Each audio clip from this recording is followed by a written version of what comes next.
What if aging did not mean decline? What if your next decade could be stronger, clearer, and more capable than the last? Today, we are speaking with someone who shows that performance, stamina, and sharp thinking do not have to fade as we put on years, they can rise. Michael J. Dorfman is with us, and he's a health and nutrition life coach, investigative author, and a guide for anyone interested in thriving as they age. What makes his voice worth listening to is not only that he has studied what keeps a body, mind, and heart healthy over time, but that he lives it daily.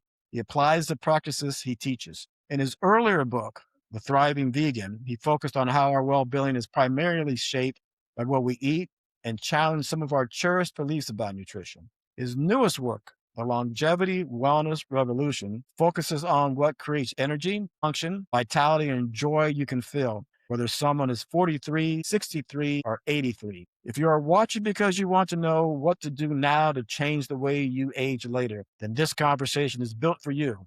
And then stay tuned for a special gift at the end of the show. Now, Michael, before we get into the history and exactly how you go about things, I want to begin a little bit with right now and how you would describe the way you feel and function today at age 83 in terms of strength, energy, mobility, clarity, and what it's like living inside your body at this age. Well, it's great. I love living inside my body, and it's just a feeling of I'm no longer focusing on my age. You know how old I am. I'm functioning on enjoying my life, and all of a sudden, this whole thing of like how long I'm going to live. I'm going to live to 90 because I'm going to be 84 in next week, January Great. 6th. So, but as far as my energy, vitality, I have purpose in my life. I'm feeling, I think, as well as I've ever felt that I can remember. So we'll take it from there. But right now, I want to remind our audience that you're watching WellWave Now, and that's where timeless wisdom meets modern insight to help you live better and hopefully for longer. Welcome to the show, Michael. It's great to have you on, and it's nice to get to know more about you. And we look forward to jumping into what you've done to be as healthy as you are. And a happy early birthday to you. Yeah, birthday's Thank next you, week, Rick. so happy birthday to you early. So most people expect life to kind of shrink when they age, and Michael, you've taken kind of a Well, I think one of the important things that's happened to me over the last couple of years is that I started playing pickleball. And I became an avid player. And this has really been very important for me because it's enabled me to start moving in ways I hadn't moved before. I was always into competitive sports, but it was just finding that this exists here in San Miguel, where I live. It's just opened up not only the physical part of just moving muscles and moving joints that I had never moved before, but just the relationship with the people here. We have an incredible pickleball community here of over 200 people, and I've found like my social life. And beside that, I just meet with other people. We go out to lunch here. I go to the gym a couple of times a week. I play pickleball. And my wife is an incredible plant-based cook, so I really enjoy eating and just going out into nature every once in a while. That's a typical, I guess, a week for me. I'm retired, so have time on my hands, and I do a lot of writing. I'm coming out with my book in the next month, and a whole bunch of podcasts which I'm really enjoying. that's Title amazing. You know the title of the book yet? Do you Yeah, have the the title? Longevity Wellness Revolution. Cool. Yeah, pickleball is an amazing sport. It has really grown in popularity, and it isn't just for the elderly. Also, my younger sons are very, very active and very good players, and they keep me young, trying to keep up with them. My youngest son did get me a little plunger for the end of my paddle, though, just to show how much older I am. To pick up the ball, it's a little plunger to pick up the ball. Yeah, few people have that here, the plungers, yeah. Yeah, it's funny. So what surprised you most about life in the 80s? Well, the big surprise is that we can enjoy life in the 80s, we can thrive in the 80s, and not just survive in the 80s, which most people, a lot of people reach the 80s, they reach their 90s, but it's just, I'll just keep on going, and as long as I'm feeling okay. But I think what I've discovered, the big surprise, is that you can really enjoy life to the fullest, as well as you enjoyed life in your 20s and 30s. And I just feel that this is the stage, I call it the fifth stage of life, where we sort of forgotten that because so many people get sick in their 60s and their 70s, with chronic diseases, and they don't have much hope going into the later years. And that's what I'm all about. That's been the big surprise, that you really can truly enjoy these years from 80 to 100 or whatever. So, Michael, you mentioned that a lot of people, as they get older, get sick, they get diseases. Maybe you can just say for a moment, since you're on that topic, what do you attribute your ability to stay illness free? Michael, a couple of things. One, you said you call this the fifth stage of life. People are probably wondering what are those other four stages. So why don't you tell us what other four stages are to you? Okay, so the first stage, I divided them up into like 20 years. So the first stage is from when you're born until you're 19, and you go through the period of growth, and you're learning, and the hormones come in. So it's a lot of development during these years. You go to school, high school, you get into university, if you go that far, and that's up until the 19. Then from 20 to 39, you're getting out of school, and you're getting a job, and the family, starting a family, maybe getting married, having children, and they start growing up.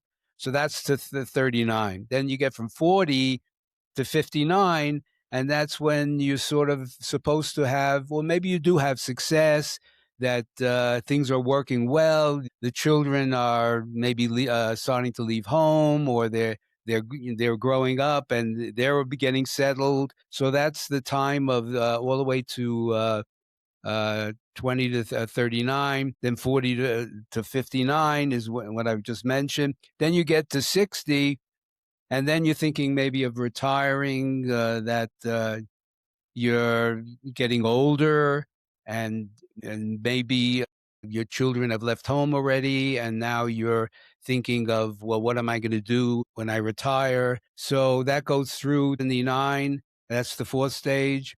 And then the fifth stage is from 80 on. So those are basically where I generally broke them down. Appreciate that and sharing that insight with our audience here. Now, let's go back to the pickleball for a minute, and the fact that you were in sports earlier. You articulated that your body was moving in different ways than it happened before. So, a lot of times people see their 80s and movement associated with pain. Have you experienced any pain in your joints and anything at this point? Yeah, a lot of people do playing pickleball, especially as you go older. Get older. But I went through problems with, I pulled a muscle in my calf, or had a little problem with my knee. There are people who go play pickleball, they have knee replacements and problems with their ankles and their hips. So I at the beginning, when I started playing pickleball, I was having problems with my with my knee and with my legs more than anything, and maybe even with my shoulder. But I've been taking care of it. I've been doing exercises to take care of it. I've been going to a therapist, and even having some PRP a couple of times. So, yeah, it's a challenge, but it's a challenge for everybody, because I know that there's a lot of problems. People have a lot of problems with pickleball as you start getting older. So you really got to take care of yourself. And what I do is before I do warm-up exercises every time I play. 20 minutes of warm-up, because you're supposed to do it. And a lot of people don't do warm-up, and that's one of their problems playing pickleball. So I'm fine. I'm doing well. I'm actually starting to play singles. Most people play doubles. Here I am. I'm 84, and I'm starting to play singles, which is not too often you see that, because you have to move a lot more. So yeah, I've gone through this, and many people go through this, but I'm doing well. All right. What were your sports before? So you've always taking part in some type of Okay, sports. well, What were I they? actually I played high school football in Brooklyn. And, I'm only 5'9", but I was very strong. So I played the line. I weighed close. I weighed like 100. My weight went up to 195. I had 4 scholarships to universities, and I took one of them. And I went there, the University of Bridgeport, but I quit the team because they were too big. So, especially because I was a lineman at 5'9". But now I went down. Now I weigh like 133, so I'm not playing the line anymore. So that kind of leads into our next question here, which is so we talked about your warm up beforehand, and now you're down from 190 down to 130. I went the other way. I was a 126-pound collegiate wrestler. I've gone up. I've to come back down here. Dr. Bob has always been 260. That's a little exaggeration there. Just And Breck's the marathoner here, so he stayed kind of constant. But so, do you think some people are probably wondering, and I would wonder is now you're 84 as of next week, pickleball, and you warm up, and you got some things you got to deal with. Did you reach this by design, or was it by luck and genetics, Michael? So that you're still vibrant. I think it's a combination. According to my research, I think that supposedly like 20% is genetics of the possibility of living a longer life. It's not a given because it's been reversed. It's been proven that you can even turn off the genes through proper lifestyle and nutrition. By Dr. Dean Ornish has done a lot of work with that. So I think it's a combination. It's become more of a design. I've made it part of my life now. I've learned things along the way. I actually tried raw food and fruits, raw vegetables and fruits when I in the 1960s when I was still in my late 20s. All right, so now you're rolling the Dr. Bob's question, which is fine. Now is kind of what were those choices that you then you'll take people kind of structurally through those Yeah. choices that you made over time. Well, I And now was you brought up package that. on meat and dairy. My father was a butcher. My brother was a butcher. We had a lot of butchers in the family, so we ate meat and dairy every single day. That's why I'd be playing football. So we were eating meat and dairy every day. And then I left home and I met with my wife and I. We met this fellow from Canada who talked to us about this raw fruit and vegetables. But I was willing to try anything. You know, when you're younger, you say, "Okay, I'll try that." I didn't have that much of a reason, so I did that for about a year and a half, and I felt good. I felt very good on that diet. But I was bored. It was, eating raw fruits and vegetables. So it ended up that I gave it up. And also because I was losing, I went down to 122 pounds with it. So, Wow. and then I went back to New York and it was just freezing. So I decided to give that up. And I went back to eating meat for a while until 1976 when I became involved in Eastern philosophy and religion, studying it. And that's when I became a vegetarian. So these things were changing as, I was trying new things, experimenting. I really enjoyed that. And now it's become more of, okay, this is my direction. So now I have more of a formula to follow, which is exactly what I needed at this time. What do you think was the turning point for you? If you could pick one point out and said, "Hey, I'm really turning this to Yeah, it changing was the direction." It was I became when I became whole food plant-based. That was 17 years ago. That was a very important point for me. It was hard for me to give up cheese and dairy. I had given up meat because I was a vegetarian. But finally, when I decided to do that, because I was getting somewhat sick every year with flu-like symptoms, and I couldn't get rid of that. So finally, and my brother was whole food plant-based at that time. This was in the late 70s and 80s. So finally, I gave up. I did some more research and I gave up dairy and I became whole food plant-based, I mentioned 17 years ago. And the big turning point was when I was feeling really healthy. But the big turning point came when a friend of ours who was living on the island of Cozumel, we were living in Cancun at that time, she got a heart attack. And they told her she went to a hospital. My wife accompanied her to the hospital, and they did quadruple bypass surgery. It was successful, even though she had a heart attack. on the operating table. And then they sent her home. For about a year, she was doing well, but then she was complaining about pain in her left arm, which was a sign of a possible, cardiovascular problems again. So they told her to come back to the hospital, and it ended up that she was clogged again. The vein that had replaced the original artery was clogged up like the first time around. So they wanted to put a stent in, and they couldn't because her vein was too narrow.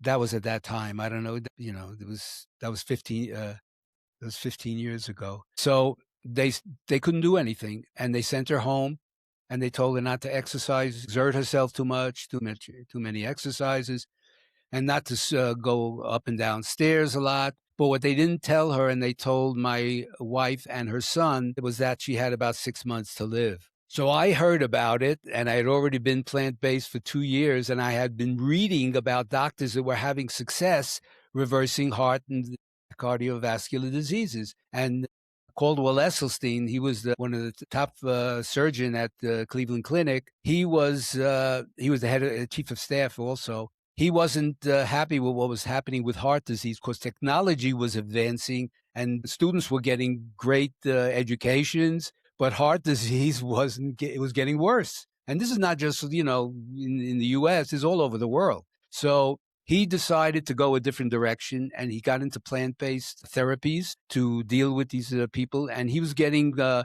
lot of rejects from the hospital that people were in terrible shape with regards to their cardiovascular system and their heart, that he was putting them on these very strict diets, plant-based diets. Even to this day, it's been 95% success rate in reversing heart disease. So people who had just a few months to live were living 10, 15 years longer. So did you get your friend to adopt that, or you decided to adopt it? No, that's for exactly yourself? what happened. So that's the end of the story. That was the positive part. I just went on ranting a little bit. So she changed. I gave her the book, How to Prevent and Reverse Heart Disease, and she went with it. And instead of living 6 months, she lives almost 10 years. So to me, this was the revelation. This was the turning point in my life, because I was starting to question what's going on here. How come that's not a go-to, therapy or go-to diet for people with heart disease? And then I started learning why, that doctors are trained and with the drugs, and they're just not, they don't learn very much about nutrition and lifestyle changes. So that was a big problem. And also because the drug companies are so invested in medicine now that they're part of the problem of what doctors learn when they go to university or they go to medical school. And that's why the doctors are not interested in that. They're interested in what people are getting now. Unfortunately, it's just drugs. I'm gonna hold you there, Michael. I'm gonna go to Bob. Yeah, I figured you'd do that. Yeah, well, because one thing I think with doctors, one I do agree with that. They're just my own personal beliefs here. Yes, they're trained that way, but I think they're trained pharmaceuticals, so they turn that first, and they're not trained in the other portion of that. But I don't think it's a scheme on that part. I think it just comes from their training and their background and the way they approach things. But what I want to know is, Dr. Bob, does that story and that success have you ready to give up meat now and ready to go the vegan path, Dr. B? Not a chance. Not a Not a chance. chance. But that's okay. I mean, by the way, Michael, do you know your blood type? I'm just curious. It's A. Yeah, so A plus. So if you believe, eat right for your blood type, people who are type A, blood type A, they're the A that people say stands for agrarian. So you can really go for a vegetarian kind of diet, and really more limited in protein.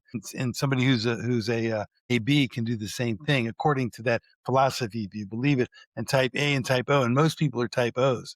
That's the majority of people. Type O's and type B's, they say, require more meat in their diet. Well, my wife is, and she's been plant-based with me for 17 years, a fantastic vegan cook, and she's incredible. She just was 80 years old. So That's fantastic. I think that, Like, what's up with you? yeah, right. No, I'm just kidding. Okay. No, it's different for different people, and there's so many different philosophies and circumstances. But, to me, I don't do a lot of grains. I do high protein, fish, meat, vegetables. I do very little grains, and that's just my philosophy. And, and I don't do dairy because dairy is really problematic for many, many people.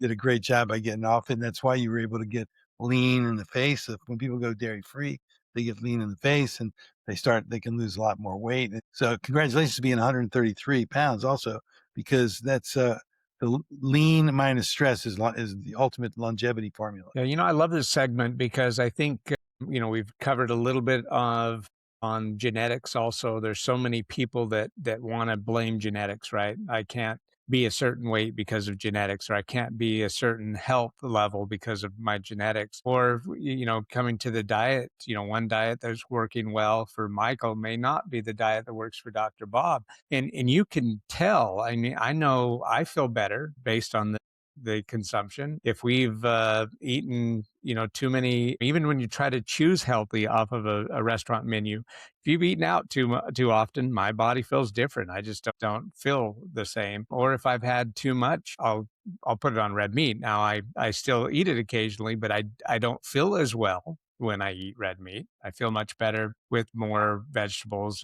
or a cleaner protein like a chicken or something like that, a turkey. But when you observe others, your same age, Michael, what's the one thing that really stands out that you compare your life to others? Well, I think one of the things, because I know a lot of people because I play pickleball with most of the people are in their 60s, 70s. I'm the oldest one, 84. But they start getting sick. I see they get sick very often. And they don't have that much, as they get older, they don't have that much stamina. People getting close to my age, they can play pickleball, but their stamina is not there. And also they're usually overweight. There's so many people that are overweight. I was watching pickleball, the Open in the U.S., and I look for, people, the older people, and they don't look that healthy. They have bellies and they don't move around that well. I think that's, people they start having illnesses and sometimes severe illnesses. That's what I've noticed. If someone listening today, let's say, is in their 60s or 70s, and they feel like it's just too late, I'm just too old to make changes, what's the one thing that you would tell them? Well, I would tell them that, they believe that in many cases because that's what the narrative is saying, that when you get in your 70s, you're getting close to the end. And that, I think it's more than 70% of the people in their 70s on the Western, diet and lifestyle are already with chronic disease. So when you look around and you see that there are people that, that are not supporting this possibility that you can really thrive as you get older, it doesn't, allow for much hope. So I would say that it's very important to understand, and that's what I'm hoping to be this, example, that a lot of it is the mindset. It's the belief that you can't, and you believe it, and whatever you believe, has a lot to do with what's going to happen to you. So I'm here when I'm trying to say, and I would say to them, it's not true. That you can, with having the proper nutrition, lifestyle, you can reverse a lot of the things which they found that, you can reverse some of the diseases that people say that the drug companies are saying, well, all you can do is manage it for the rest of your life. But you can make changes and the very fact that you can make changes, and by making little changes, changes in your habits, you can have little rewards. Hey, I feel a little bit better now. I made this change. I'm eating a little bit better. I'm doing this exercise. I'm doing that, and I'm feeling better. Okay, that's a start. So now try something else. So it's a little bit of adding more habits, changing things that you've been following for years. And it's not easy. I've had to go through that. I'm changing habits all the time, but I'm looking forward to it because I know here I am at 84 looking towards the end of my life. I don't know when it's going to be, but I know it's not that far away as it was, 20 years ago. So my intention is what can I do today? How can I enjoy today? How can I live in the moment of today? Because that's going to help me live better tomorrow. Yeah, That's a great mindset. Excellent. It's excellent. Your life experience truly is wisdom, but your research is really what gives it power. So right after the break, we want to get into the pillars that sustain you. But first, a word from our sponsor. Today's episode is brought to you by Brain IQ Pain Eraser Roll-On. a clinical grade pain relief roll-on designed to help you feel better fast. Brain IQ Pain Eraser delivers instant targeted relief using advanced nanotechnology combined with powerful natural ingredients that absorb quickly right where you need them. No pills, no mess, just roll it on and get moving. It's ideal for lower back pain, knee pain, shoulder pain, joint discomfort, and everyday aches, making it a great option for active adults, busy professionals, and anyone trying to live pain-free. It's compact, easy to use, and it's effective. Brain IQ Pain Eraser works where and when you need it. Try it yourself and experience the fast targeted relief with Brain IQ Pain Eraser Roll-On. We'll leave a link in the show notes. Tim, you showed the bottle of that there. Let me turn my camera around here.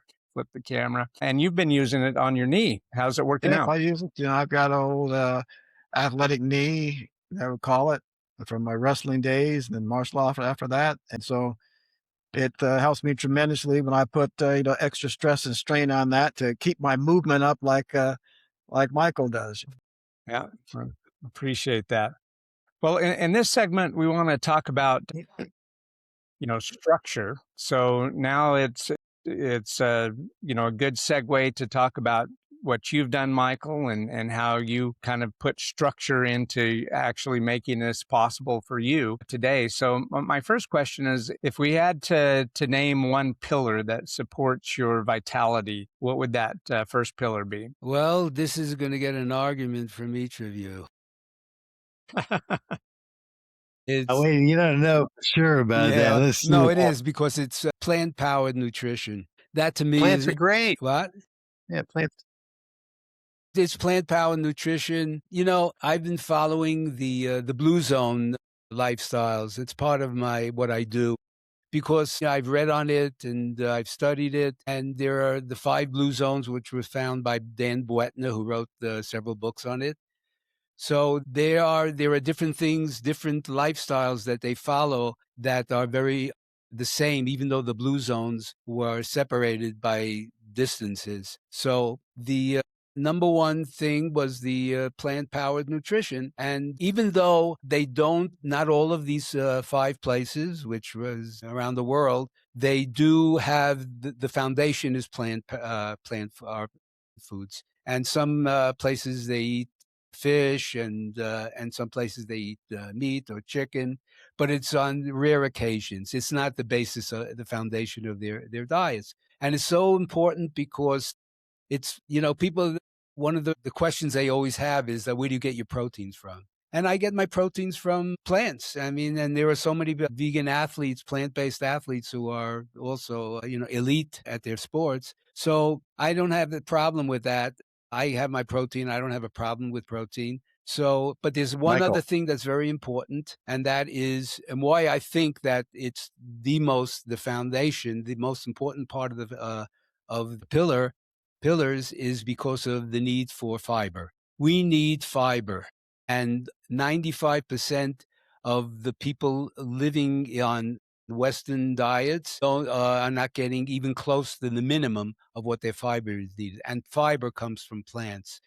And fiber is the favorite food of the gut bacteria, which is the microbiome in our bodies, which is, for many, it's the source of disease. So I think because human beings are so adaptive, they can eat meat, they can eat almost anything and do okay. And they've done it. The hunter-gatherers did this, a couple 100,000 years ago, and they were okay. But the problem is, if you want to get past, living okay, because there are people who eat meat, they're in their 40s, 50s, a lot of meat, and they say, no, I'm doing great, I'm eating everything. And to me, it's how old are you? Wait till you get into your 70s and wait until you get into your 80s. And then it becomes more like a survival. And for me, it's because of the need of the body to avoid diseases. You need to get the fiber. And it's also, it doesn't have the effect. It doesn't affect the body with inflammation, for example, that animal products do. So for me, Hey, Michael, yeah. Michael, where do grains fit into your You're talking about Yeah. where do grains? Grains are super important. I have grains every day. I've been eating grains for 17 years. I know there's a big movement against grains, and there's also a big movement against supporting the high fat, low carb diets. That's the most popular diet in the U.S. today is the keto diet, and that is high fat, low carbs. And I'm the exact opposite. So what I'm trying to say is this: the people, the longest living and the healthiest people in the world, in the blue zones, live 10 to 15 years longer than people do in the West in general. And that includes the what do you call it? Loma Linda, California, which is one of the blue zones. Yeah. So to me, that is the number one pillar. Okay. So how does your food practices, breath work, stress control, even intermittent fasting, work together for you, Mike? Well, it's interesting because I think it was mentioned at the beginning that my first book was supported food, plant-based food, as it was the most important thing in that book. I really didn't cover lifestyles, but I was noticing that, for me, that I wanted to be really more complete. I think that food is very good for the physical development, but there's something else that helps us become stronger and more vibrant, and that is lifestyles we live. And that's why I started adding on, intermittent fasting, hot and cold therapy, breath holds. Breath holds, I love breath holds. It gives me so much energy in the morning. So I do, even for my posture, you get older, you start hanging over, you're bending down. Want to keep my posture straight. So I do hanging and I do different types of exercises to make sure that I'm straight. So I'm trying to find out what else can I do. So explain hanging. Is that just a dead hang? Just hanging. You just have a bar in my house, and I hang from it a couple of times a day for 30 seconds each time, and all of a sudden you hear the cracks in your vertebrae are going crick, crick. So it's really healthy, because we're always being pulled down by gravity. And then here it is. You go this even a couple of times a day, or I do the inverse table, which I have in my house too, which has turned me upside down. So the blood starts going. The problem we have, and maybe I'm not even covering this, the problem we have, we've become very sedentary today. We're sitting around, we're watching TV, especially now, on the phone, the kids especially on the phone. I remember when we were a kid, we were running all the time, we were playing all the time. And we don't do that anymore. So we're in our comfort zone too long.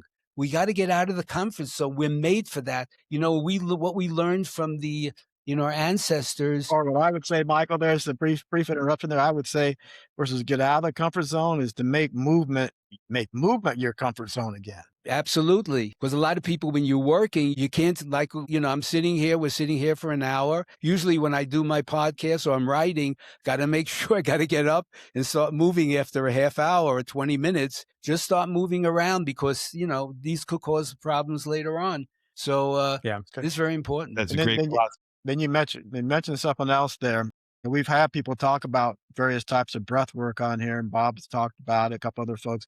But breath hold was a little new to me. So what do you do, Michael? Just gonna have to hold your breath till you turn blue? What do you do? What's a breath hold? No, it's really an amazing thing. I could explain what I do. Yeah. So please, what happens when you do breath holds? You do it's a sort of procedure where you breathe in and then you breathe out 30 times. You breathe out, and then when you let go of the last breath, you hold it for maybe 40 seconds, let's say. That's when you breathe out everything. Then you do that again, and then you do a third one, which is more of the exercise, and it ends up when you breathe out everything at the end of the breath holds. You breathe out everything, every little speck of breath, and there you are for 2 minutes, just not having to breathe. And what it does, and then it's a whole thing of carbon dioxide, the relationship between oxygen and carbon dioxide. And then when you have to breathe at the end of those minute and a half and 2 minutes, when I go through this, I take this very deep breath and the oxygen is flowing throughout my body because it was craving this. So that creates energy. It brings oxygen into the brain, and it gives you an energy. And I do this before I play pickleball, and that's why one of the reasons I could play forever, 5, 6, 7 games in a row without even taking but it's very good for the immune system, very good for the brain system, very good for the vascular system. And so I do this. And it's a wonderful state. It's a wonderful exercise called breath holds. There are different kinds. There's this other man who did it, who was fairly famous. Wim Hof has his own method.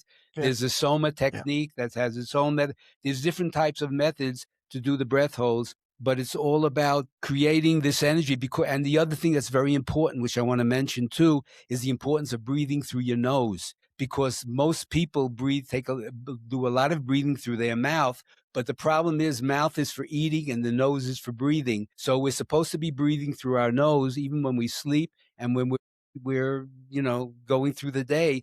But we're so used to taking through our mouth, and it never gets really deep into the lungs. And it's not the proper way we get air, because when we breathe through the nose, we have nitric oxide, which opens up the airways in our lungs, and the nose warms the air. It's the only way that we can really take advantage of what a breath really means. And that's why it's important to, breathe through your nose. So that's another thing I Yeah, appreciate that. And part of the nitric oxide, who was that? Louis Ignarov won a Nobel Prize around the effects, understanding the effects of nitric oxide in the body. It's helps with blood circulation. It helps with signaling. It helps with absolutely. a number of different things in there.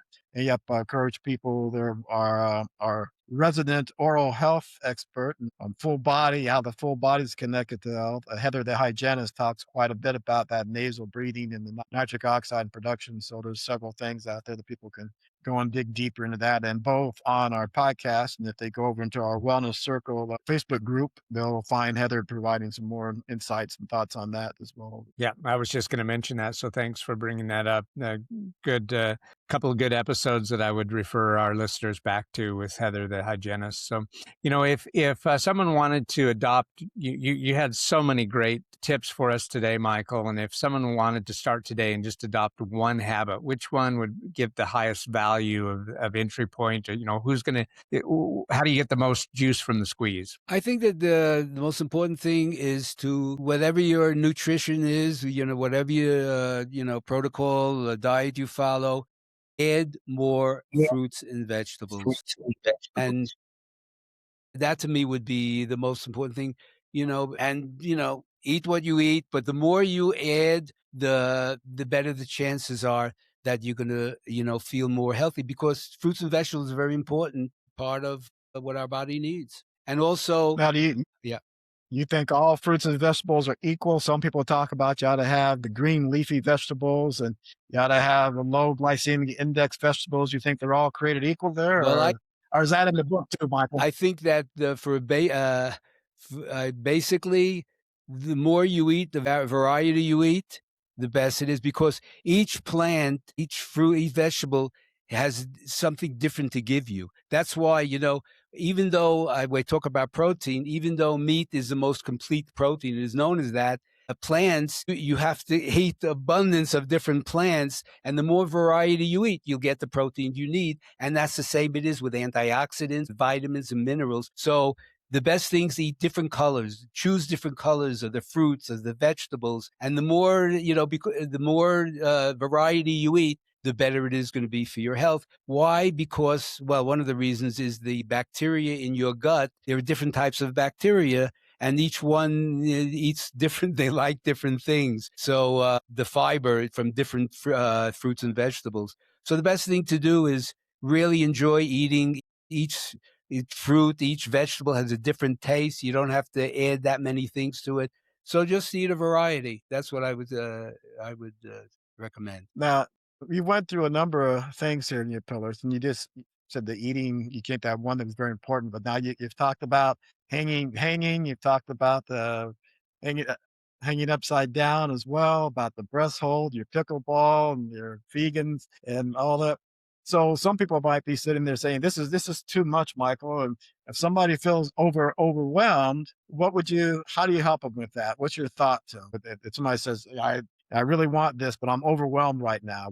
what guidance would you give them? Well, if you want it, you said the magic word. Mhm. If you really want it, then it's starting to change one habit. And what I mentioned about the most important one was to start with changing, as far as the food, maybe you really eat plant foods that you like. I don't know. People eat oatmeal, people eat spaghetti, people eat different things that maybe they enjoy already, and just add. There's so many recipes out there, so many things on the internet of what you can do. But I know a lot of people eat hummus. They love hummus. There's so many different plant foods, and just add maybe each week one new one new plate, different type of plate. And as far as getting out and doing exercise, even if it's simple exercise, walking, doing good pace walking, going out into the garden, taking your dog out to eat. Don't sit at home watching TV and sitting around all the time. Just movement. In the blue zones, one of the important things was they don't go to the gym. They don't have these specific. Their lives were movement. In other words, they were living in rural areas, and they worked. They worked. They didn't retire when they got to their 60s. They kept on working. They're working in their 80s. So there wasn't that mindset of, okay, this is the end. So the whole idea for me is not to see getting older as slowing down, because I think the body wants to slow down. If you want to go against that movement, you have to look for ways. I'm going to keep on moving. I'm not going to slow down. And there are different ways. So getting into different types of exercise and ways to move. Another important thing, which we really didn't get into, is the whole thing with stress, dealing with stress. I do meditation. There are people who do meditation, yoga, things to keep us, because stress, no matter how well you're living and how well you're eating, stress can ruin it all. And people are getting used to stress in there's so many people are in stress and they don't even know that because they're used to it. But you have to find a way to just, understand that, and just to do things that keep you out of stress. And those are the things of the lifestyle changes that I've done, which include the breath holds, with the intermittent fasting. These are all ways of facing short-term stress. It's called eustress, just brief stress, in order to prepare you for, facing life with the situations, that causes stress in our lives. So that's one of the Right. main Because things as you about mentioned there, lifestyles.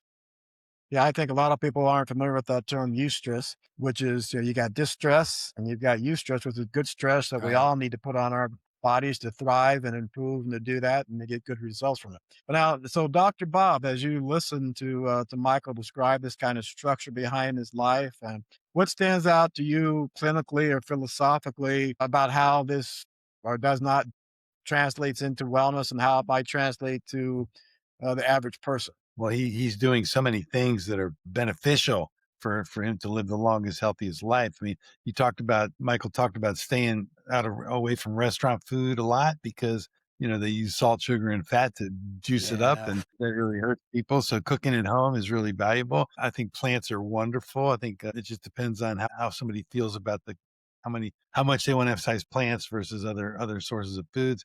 Michael talked about movement. I mean, that is like a number one, movement. He's out there playing pickleball. He also got his weight down. He's 133 pounds. I mean, there's no question the people who live the longest are the leanest, and they experience the least amount of stress. That's the longevity formula, really. Lean body mass minus stress is longevity. And so Michael's living that. And and he's got relationships. I think he brought up he's got his social life, the whole business of playing pickleball with other people. And that's phenomenal. I could go on and on. I could say a lot more, but so I think those are some of the key points that stood out for me. Excellent. Now that we kind of understand more of Michael's practices, let's quickly look at what, the message and the mission is beyond in his next work before closing. So you, like you mentioned a couple of times, you've written the other book before, and you're now completing this longevity wellness revolution, which I think you said would be done in January once we were talking. And so and I like it that these books were born from your decades of lived experience. But of the new book here, Michael, what's the central message of the new book, and what do you want people to someone to walk away with from that one? Well, I think the word revolution is the main word in that. I just think this is a new way of looking at getting older. that I think that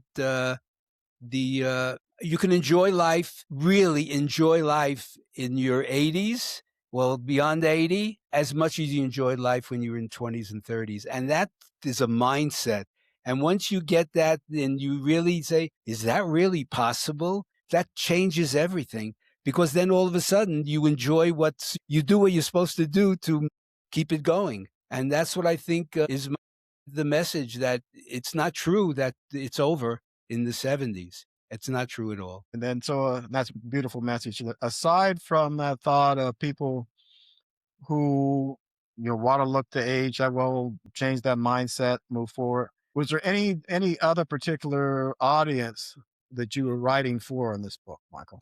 I think I'm writing for, not only people in their 70s and 80s. I think I'm writing for anyone who is ready to consider health as very important, as something we have to pay attention to throughout our lives. When you're really young, you think you're going to live forever, and you don't really think that much about health, because you feel healthy. But I think what's important to understand is that disease doesn't start in your 70s, doesn't start in your 60s. It's starting way back. My father, he was in the 40s. He was during the war. He was painting. He didn't go to the war because we had 2 kids, but he was painting the hull of the ships, and it had asbestos. So he was painting there for years. That cancer, the mesothelioma that appeared, didn't appear until he was 78. It took 40 years to the cancer to grow. So people have to understand that, when they see a cancer on a mammogram, it's like the cancer didn't just grow a few days ago or a few weeks ago. It's been growing for maybe decades. And the same thing with the cardiovascular disease. It starts early. So that's what people have to start recognizing. So the earliest you can get going with this whole thing with health, the better your chances will be. Is there one lesson or even a warning that you believe everyone should take serious for themselves today? To, start paying attention to your health as soon as you can. It's never too early to start, and it's never too late to start, but it's better to start earlier paying attention to your health. Yeah, it's like the saying, when's the best time to plant a tree? Well, it was, 10 years ago, but if you didn't plant one 10 years ago, start today, right? So the same philosophy with your health. Start today. So thank you, Michael. It's been a pleasure to have you as our guest today on the WellWaveNOW show. If you'd be our guest again, we'd love that. That would be So great. thank you for being here today. So Michael has shown us that aging doesn't need to be feared, and that when you understand what levers you can pull and adjust, aging can be a joyous event for you. And so his life has demonstrated that, and his daily habits can really tell you how to build your body correctly. And it's not too late for anyone that's listening today. You can start today, start right now. For everyone who wants something particularly, we have a free gift that Tim mentioned earlier. So this is a practical thing that Michael has put together for you. He's created a free longevity wellness guidebook, and it'll be available on his website at the end of January. It brings together plant-powered nutrition, blue zone wisdom, simple lifestyle practices, and also some savory recipes as well. So especially for people who want to thrive, not just survive, but actually thrive in their later decades of life. So make that available for all of our listeners today. Everyone, please remember to subscribe to the Wellness Wave Club YouTube channel and join our Facebook community, where you can continue conversations like this with our expert guides with structure and support. And always remember, wellness, it's in you.